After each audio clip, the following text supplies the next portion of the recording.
Hi guys, David here with Trinity Focus Ministries. I have a video for you. I know it's been a while since I've been on, but we're gonna continue on in the harmony of the Gospels, and uh, this has been quite uh, quite a bit of videos. I think it's gonna be 40 or 50 when it's all done, but I'm not sure which one this is. I probably should have figured that out, but I think we're getting close to 20 videos into the harmony of the Gospels, and I think we're getting close to the halfway mark. But they're just short videos, and we're just going along with the story of Christ according to the Gospels, and we're checking them all out together, and we're seeing how they harmonize together, and that's what we're doing. So last time I talked about how Christ had started his Galilean ministry, and this is right after the imprisonment of John the Baptist, and we're going to continue right on into the story. And this is when Jesus returns to Nazareth, and this is when he experiences rejection there. So let's check it out. In this story, it's in 3 of the 4 Gospels. It's in Matthew, Mark, and Luke. And we'll start by looking at what Matthew says. So it's right here in the book of Matthew, and it's in chapter 13. And it says right here, and it's in chapter 13, starting in verse 54. It says, "And when he was come into his own country, he taught them in their synagogue, insomuch that they were astonished, and said, Whence hath this man this wisdom and these mighty works? Is not this the carpenter's son? Is not his mother called Mary, and his brother James, and Joseph, and Simon, and Judas? And his sisters, are they not all with us? Whence then hath this man all these things?" So this is a little bit interesting. Not everyone knows this, but Jesus had brothers. He had 3 brothers, and he also had sisters. Now, of course, they were half brothers and sisters because we know the Christmas story that Mary was a virgin when she conceived Jesus Christ, but it's kind of amazing to think that when he was growing up, he had brothers and sisters, and it would have been a typical family, except for the miracles surrounding the birth of Jesus and everything going on there. But yeah, he had brothers and sisters growing up, and the people in the town knew him, and to them they were just another family, and that's why. Well, let's see what happens. It says, "And they were offended in him, but Jesus said unto them, A prophet is not without honor, save in his own country and his own house. And he did not many mighty works there because of their unbelief." Now, he did do some healings and miracles, but not a lot, because they didn't believe him, because they said, "Hey, isn't this a guy down the road that grew up next to our family? What makes him so special?" So, well, that's what Matthew records. Now let's go over to the book of Mark and see. So, in the book of Mark, it's in chapter 6 when we come to this point in the story. And we'll just read it real fast. It's chapter 6, verses 1 through 6. And it says, "And he went out from thence and came into his own country, and his disciples followed him. And when the Sabbath day was come, he began to teach in the synagogue. And many hearing him were astonished, saying, From whence hath this man these things? And what wisdom is this which he has given unto them, that even such mighty works are wrought by his hands?" So it was common for Jesus to go to the synagogues first and start teaching there, because that's where people would go very often to in the Jewish community. They would go to the synagogues and read the scriptures, and at that time they had the Old Testament, and a lot of the synagogues didn't have the complete Old Testament. They only had parts of it. But it wasn't like today where it was readily available to everybody. They had to go to the synagogue and have it read to them. And they couldn't, and then different people would read it. But usually Pharisees and the people that were basically in charge of the synagogue. But they would also have rabbis and people like that read out of it. And so there would be a crowd of people sitting around, and they would go to the synagogue and have the daily scripture read to them, or whatever it was. And they had specific scriptures that they read at certain times.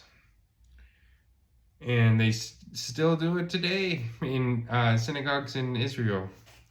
But continuing on, it says, so Jesus is there, and he's in the synagogue, and he's teaching from the synagogue, and these people are wandering around, and they're thinking, hey, isn't this the guy from down the road? Isn't this Joseph's son?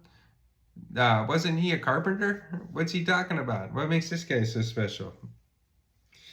And it says, this is very similar to what Matthew records. It says, is this not the carpenter, the son of Mary, the brother of James, and Joses, and Judah, and Simon? Forgive me, I might not be pronouncing those names perfectly. And are not his sisters here with us? And they were offended at him. But Jesus said unto them, a prophet is not without honor, but in his own country, and among his own kin, and in his house. And he could there do no mighty work, save that he laid his hands upon a few sick folk and healed them. And he marveled because of their unbelief, and he went round about the villages teaching. So he left the synagogue, and he went around, and he was still teaching. He didn't get discouraged about this, but he was still teaching. But there's more to the story that we're not getting out of these two gospels. So that's why we're going to go to Luke and see what Luke says, and we can get a bigger picture of really what was going on here. So if we go to Luke, and by the way, the book of Luke is the longest book in the New Testament. And also, Luke was not one of the 12 disciples. He was a close friend to Paul, but he had a vivid account. He had a detailed account of what happened.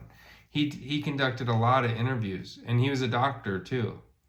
This is just a little background on Luke, but he was very thorough in his investigation into the accuracy of the other gospels and everything. That's why a lot of times when we read the book of Luke, we get a more accurate account of what really happened. So let's look here.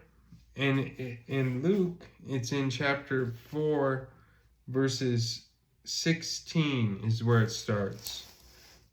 And let's see what he says. And he came to Nazareth, where he had been brought up. And as his custom was, he went into the synagogue on the Sabbath day and stood up for to read. So now we know that it was a Sabbath day. And then he says, and there was delivered into him the book of the prophet Isaiah, or Isaiah. That's the book of Isaiah. That was a scripture that he was given. And when he opened the book, he found the place where it was written. Now remember, the book of Isaiah was written about 700 years before this. So for 700 years before this time, they were reading this scripture in the synagogues. And it says, and this is what Jesus read. He said, the Spirit of the Lord is upon me, because he hath anointed me to preach the gospel to the poor. He hath sent me to heal the brokenhearted, to preach deliverance to the captives, and recovering of sight to the blind, to set at liberty them that are bruised, to preach the acceptable year of the Lord. So, the verse of scripture that he was reading was Isaiah chapter 61, verse 1. And this is the scripture that was set for that day, specific day that he read out of it. And this scripture was about the coming Messiah. So this is what happens next. And he closed the book, and he gave it again to the minister, and he sat down, and all the eyes of all them that were in the synagogue were fastened on him. So he reads the scripture, he rolls up the scroll, he passes it to the minister, and he sits down, and everyone's looking at him. And this is what he says. He says, and he began to say unto them, this day is the scripture fulfilled in your ears. So that was very bold. And I'm sure most people watching this video know the story, but what he did was he just claimed to be the Messiah, the anointed from God, that he was the one that the Jews were waiting for. And this is what you think they would be happy. They'd say, oh, this makes sense. You've been doing all these miracles. You've been healing people. You've been preaching. You're teaching. You have your disciples. You think they would open or have open arms and accept him as their Messiah. But we know that's not what happened at all. In fact, this is what they said. And all bare him witness and wondered at the gracious words which proceeded out of his mouth, and said, is not this Joseph's son? And he said unto them, ye will surely say unto me this proverb, physician, heal thyself. Whatsoever we have heard done in Capernaum, do also here in thy country. And he said, verily I say unto you, no prophet is accepted in his own country. But I tell you of a truth, many widows were in Israel in the days of Isaiah, when the heavens were shut up 3 years and 6 months, when great famine was throughout all the land. But unto none of them was Isaiah sent, save unto Sarepta, the city of Sidon, unto a woman that was a widow. And many lepers were in Israel at the time of Isaiah the prophet, and none of them was cleansed, saving Naaman the Syrian. Again, I'm sure I mispronounced a lot of that. But long story short, he's saying in Isaiah's time, the people that lived close to the Isaiah, very few were healed or saved because of their unbelief, because he's a prophet and he's not accepted in his own area. It's hard for the people that are really close to you to take you serious sometimes, because they say, I know him. Isn't he so and so? There's no way. They don't take the people as serious as an outsider. So when somebody speaks that they don't know, they take them more serious. Or if a prophet were to go outside of his own town, and we know that is true. And then continuing on, it says, and they in the synagogue, when they heard these things, were filled with wrath. So instead of joy and acceptance, they began to get angry. And then it says, and they rose up and thrust him out of their city and led him into the brow of the hill whereon their city was built, that they may cast him down headlong. So they're about to throw Jesus off a cliff because of what he said. But you know what Jesus did? And he rose up but he, passing through the midst of them, went on his way. He just simply walked right through the crowd and walked away. And nothing happened. And then he says, and he came down to Capernaum, a city of Galilee, and taught them on the Sabbath days. So he just left, went on his way, and started teaching a different group of people in a different place close by.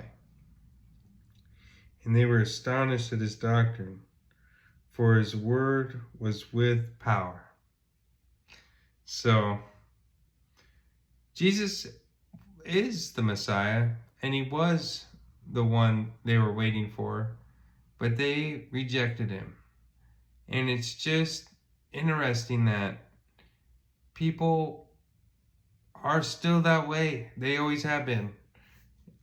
It's hard for people to accept that people that are close to them are